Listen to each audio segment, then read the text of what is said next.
ఇంకో పక్క series pharma establish చేశారు అప్పట్లోనే. కానీ కొన్ని కారణాల వల్ల దాన్ని ముందుకు తీసుకుపోలేకపోయారు. కానీ లేకపోయింటే ఈరోజు రిచెస్ట్ మ్యాన్ ఆంధ్రప్రదేశ్లో ఆయన ఉండేవాడు. అప్పట్లో ఫార్మా అనేది చాలా ముఖ్యం.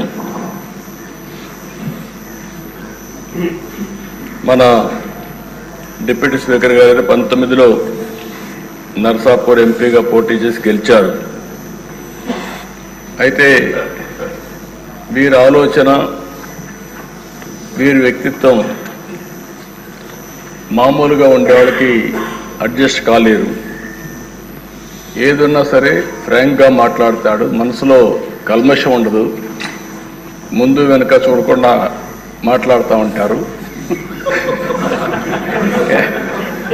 ఎందుకంటే ఓసారి ఫ్రాంక్గా ఉండేటప్పుడు కొన్ని సమస్యలు కూడా వస్తాయి. అయితే నేను చాలా రోజుల నుంచి వాటిని దగ్గరగా చూస్తున్నా. ఎక్కడన్నా తప్పులున్నప్పుడు కానీ, ఎక్కడన్నా ఇది ఉన్నప్పుడు కానీ, చెప్పాలనుకున్నప్పుడు కానీ కొండ బద్దలు కొట్టి చెప్పడం వారి మనస్తత్వం. ఓసారి అలాంటి మనస్తత్వమే కొన్ని ఇబ్బందులకు గురి చేస్తుంది. అలాంటి ఇబ్బందుల్లోనే వారు ఎంత టార్చర్ అనుభవించారో ఒక ఉదాహరణ మాత్రం.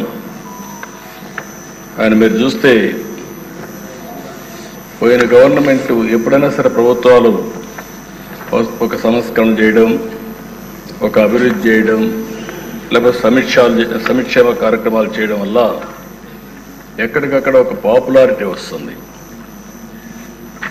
కానీ పోయిన ప్రభుత్వం ఒక టెర్రరిజం, గవర్నమెంటే ఒక టెర్రరిజాన్ని స్పాన్సర్ చేయడం అనేది చాలా దిక్కలు జరగదు. ఏ కొద్ది ఉదాహరణలు మాత్రం మనకు ఉంటాయి.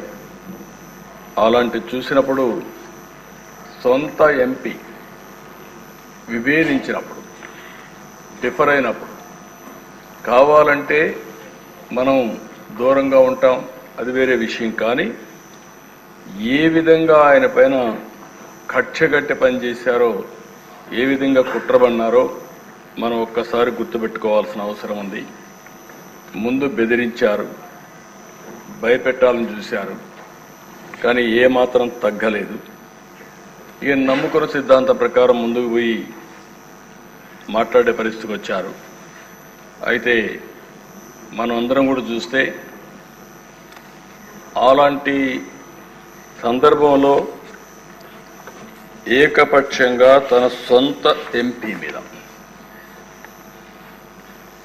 రాజద్రోహం కేసు నమోదు చేసి, లేని కేసును నమోదు చేసి, ఆయన ఏమి కుట్రలు చేయలేదు, రాజద్రోహం చేయలేదు, లేకపోతే ఏదో పెద్ద ఇచ్చేసే సందర్భం లేవు. మనందరూ కూడా తెలుసు. రాజద్రోహం కేసు నమోదు చేసి 2021 మే 14వ తేదీన, మే 14వ తారీఖున ఆయన పుట్టినరోజు. ఆ పుట్టినరోజు ఆయన అరెస్ట్ చేసి పైశాచిక ఆనందం పొందాలనే ఉద్దేశంతో ఆయన అరెస్ట్ చేశారు.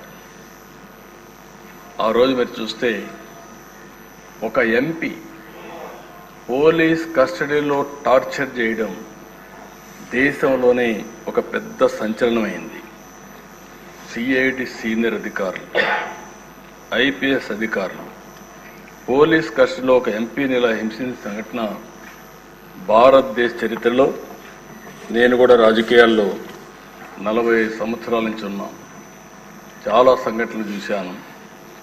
ఇదే మొదటి సంఘటన, ఇదే ఆఖరి సంఘటన నా అభిప్రాయం. నేను ఎప్పుడు చూడలేదు ఇలాంటి సంఘటన, ఎప్పుడు వినలేదు. ఆ రోజు మీరు చూస్తే